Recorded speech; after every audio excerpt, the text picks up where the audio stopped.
Hello you, the Big Daddy D is here, and I'm joined by the Little Daddy E. Say hello, Little Daddy E. Hey-o. So, here we are with another selection of funny bootleg DVD covers from the likes of China and Taiwan, because you seemed to like them last time. Hooray! So we're doing another video. So get ready for more spelling mistakes, bad Photoshop jobs, and completely bizarre crossovers. Now then, do you remember from our last video we had Sean Connery versus the Cock?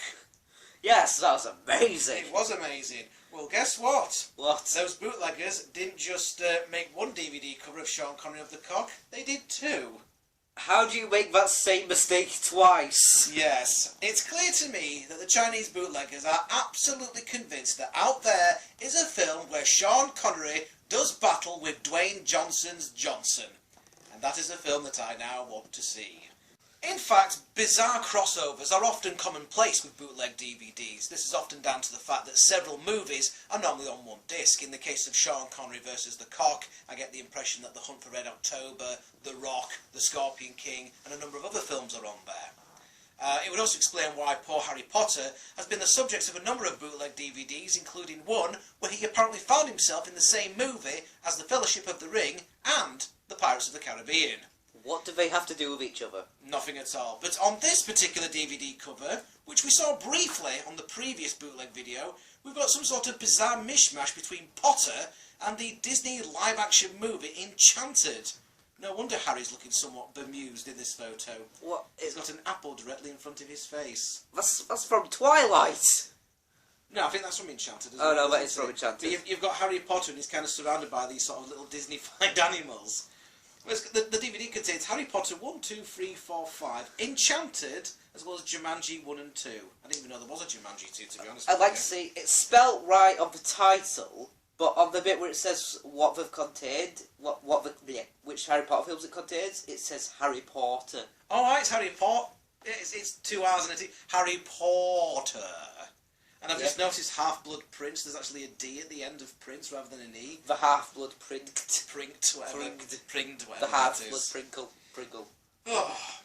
Anyway, another sort of bizarre crossover. How would you explain that Ferris Bueller's Day Off seems to have been crossed over with the Wayans Brothers comedy Little Man being stuck together? I won't mind, but it's Ferris Bueller's movie, yet Ferris Bueller's stuck in the bottom right-hand corner of the cover, like he's an afterthought. Ferris Bueller is no longer the star of his own movie. Also, it doesn't say Ferris Bueller's Day Off, it just says Ferris Bueller Day Off. In fact, here's another cover as well that we saw briefly last time, and it shows that many a time the bootleg DVD cover actually makes the film look better than the one it's trying to be. In the case of The Incredible King Hulk, which features both the Incredible Hulk and King Kong having a bit of a Barney in New York City. Now that sounds like a great movie, even if it does look like Kong is actually casually giving Hulk a back massage. And possibly something else, but yeah. Well, although, yeah, Kong's entire bottom half appears to have disappeared behind an explosion. Whatever you two get up to in your spare time. And just when you think you've seen it all, one of these bootleggers took a photo of Abraham Lincoln and gave him James Bond's gun. Why? Yep, this is what happens when you have two movies out during the year that both feature Abraham Lincoln. Maybe the bootleggers thought that Lincoln and Abraham Lincoln Vampire Hunter were the same movie. Hunter, you mean? Hunter, Abraham Lincoln Vampire Hunter. Yeah. Are the same movie. But yeah, we've got Abraham Lincoln holding what appears to be James Bond's Walter PK Wherever. gun thing. Over 9,000. Yeah. How long did it take them to make that? They never thought, oh hey, maybe we should use something that's actually related to the film. Abraham Lincoln's about to go and shoot him up.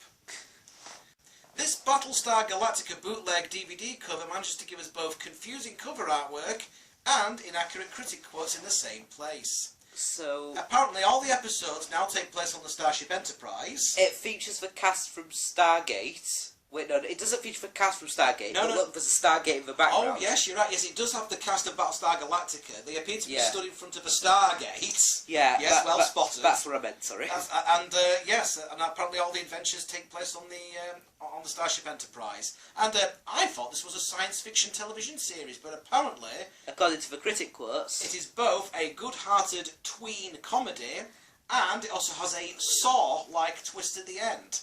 Well, that kind of split. Well, that kind of gives it away. Honestly, everyone knows that Battlestar Galactica is known for its insane clown puppets, not robots, just clowns. So it has a twist at the end, which is like the Saw horror movies, and yet at the same time it's a good-hearted tween comedy. I'm very confused. I think there may be some split issues here. The cover for the World War II movie Red Tails would have been just fine as it is. Okay. Yeah, but the bootleggers decided to add some extra stuff to it. Oh, I wonder what that is. You know what they said with Lincoln? It's like, why have they gone to the trouble of putting a gun on? Yeah. Why have they gone to the trouble with the Red Tails cover to put in a scantily clad bikini babe, along with this tagline? Would you like to read that out? Thank you, noble black man, for saving us from Hitler and the evil white Nazis. What the fuck? Somewhat, wasn't really needed, that, was it? Okay, and now let's take a look at, I don't even know how you pronounce this, Django Unchained, thank you. Can you read read that? Okay, so Django Unchained, the film about a slave in the Wild West who escapes and gets his revenge on his slave drivers. Yeah, according to this film, it's actually about a former sports star who's fallen on hard times and starts coaching. Except they've not sort of wrote it right, have they? Sports.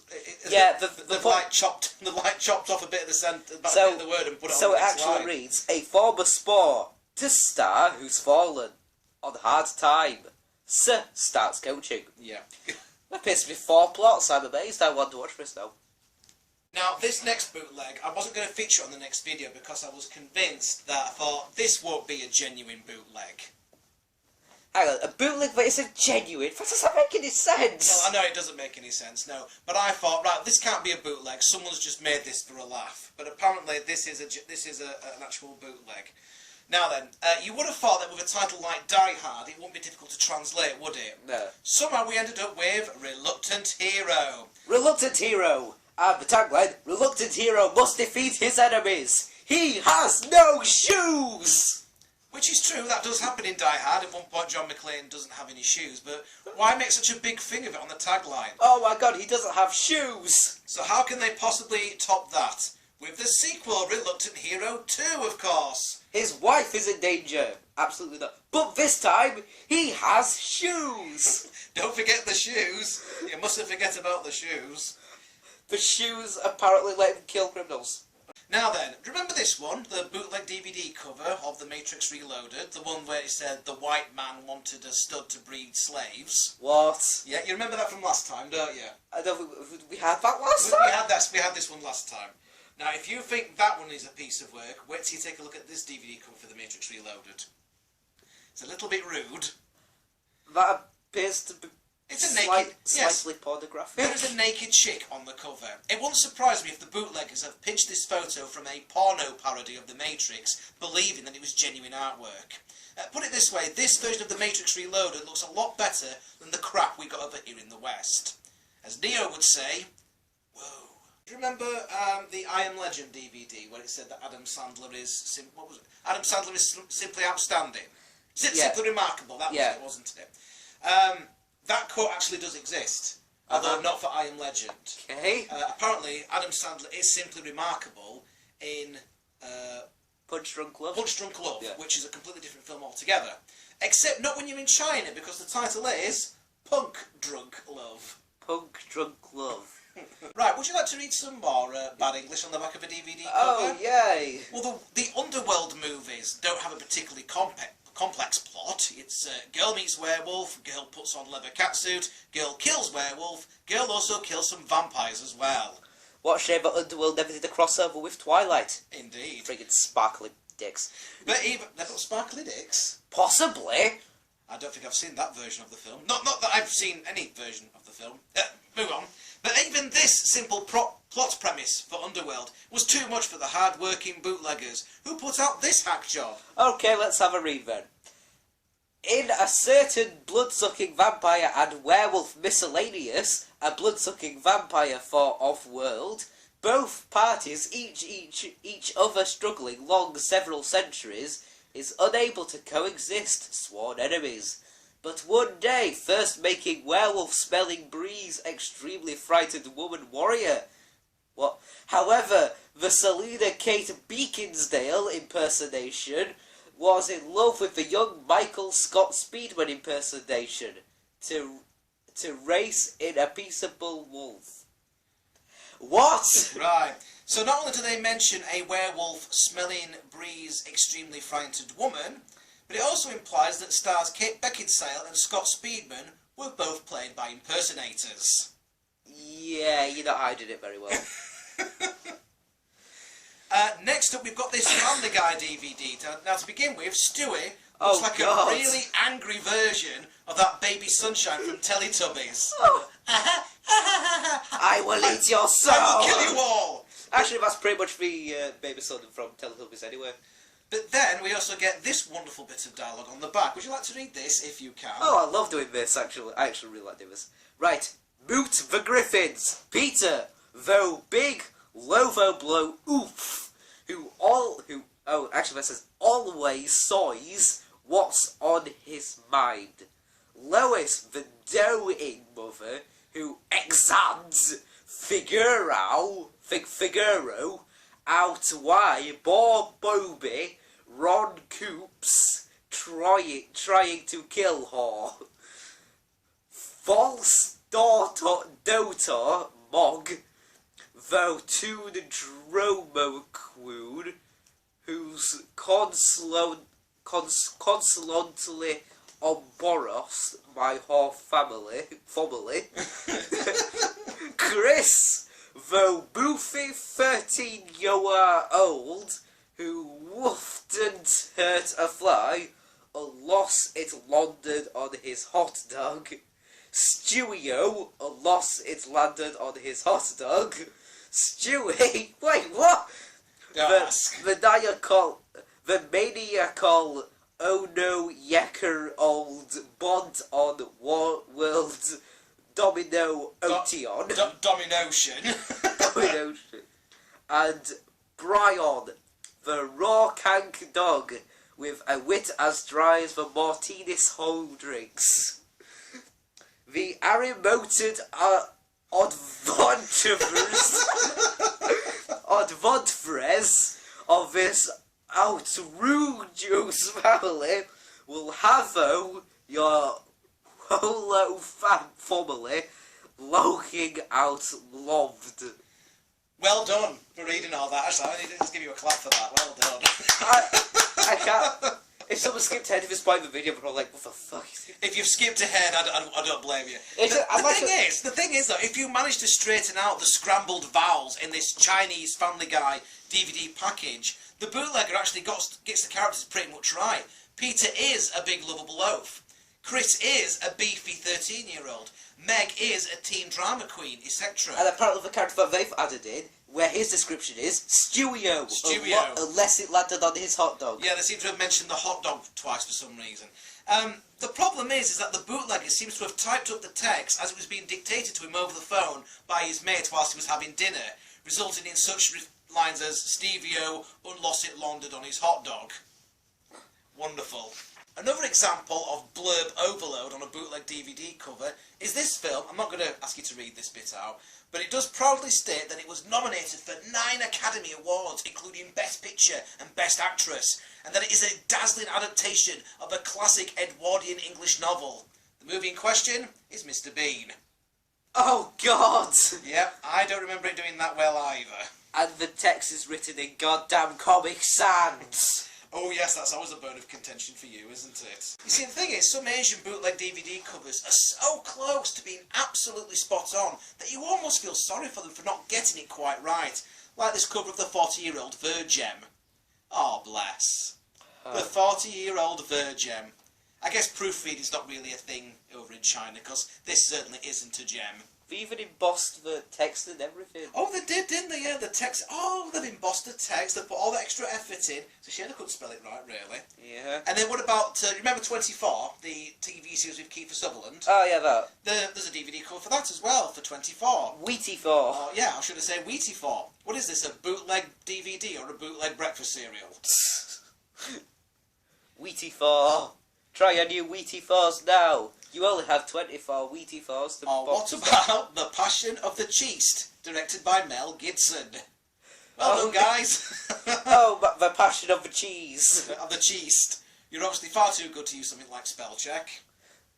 We shall crucify this gorgonzola. And then what about this one here for the Dexter TV series, or Dexia as they've called it? Child abuse and torture. What an eye-catching tagline that is. The success of the day is a police forensic. Yes, child abuse and torture. Well done, lads. That's well not even what Dexter's about, though. And even Breaking Bad got bootlegged as well. Well, yeah. But instead of using a photo of Bryan Cranston from the Breaking Bad TV show, they've used a photo of Bryan Cranston when he was the dad in Malcolm in the Middle. That combined with the title of Break So Bad, it actually makes the show look more like a wacky family comedy. Danger funny. Danger funny. However, it completely takes away when you read the blurb, which says, with the cancerous concern, lonely man must use chemistry skill in making most potent of drugs, methamphetamine. By the way, that didn't have any commas in or anything, so no pauses. Not at all. Danger and serious threat comes to man's family to bring his life to serious impact. Yep, but it is danger funny, so... Oh, yeah. That makes it okay. Breaks so bad. Oh, it breaks so bad. Seriously, that sounds like a really good sitcom somehow. You know, like a terrible one, but yeah, a terrible, really good sitcom, if that makes sense. Okay, now there's times when the bootleggers don't bother making their own DVD covers and they steal instead a bit of fan art that someone else has already made. Here is the original DVD cover / poster for Thor, The Dark World. Okay. Okay, what a fan did, he took it into Photoshop and he changed it into this picture here, this fan art, where Thor has got his arm lovingly draped around arch enemy and adopted brother Loki. It's like, oh, that's just a bit of fan art, that's funny. But that's not the worst of it. You see, this fan art was then nicked by the bootleggers, who must have thought that it was genuine artwork, and then they used it in their own promotional display for Thor the Dark World in Shanghai. Yes. It looks like shipping fan art.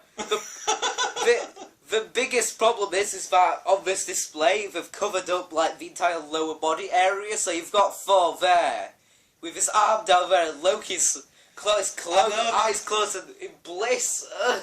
You see, the thing is, as a bit of fan art, you can laugh at it. You think, oh, it's a funny bit of fan art. But the fact that someone's actually used it as promotional work for their bootleg DVD is hilarious. I feel unclean. Another time as well, when fan art of the non-existent Saving Mr. Banks 2, which shows Tom Hanks as Walt Disney with his head cryogenically frozen in a jar, it was actually used as an actual DVD cover for Saving Mr. Banks 1 in China, which makes the whole film look like some sort of horror movie. I don't. They took bootleg copies of Saving Mr. Banks and they used that as the artwork, thinking it was genuine. But Saving Mr. Banks 2 where it says Saving Mr. Banks just... Is your brain hurting? And then finally, we've got a bootleg DVD that is probably one of the most notorious for getting lost in translation.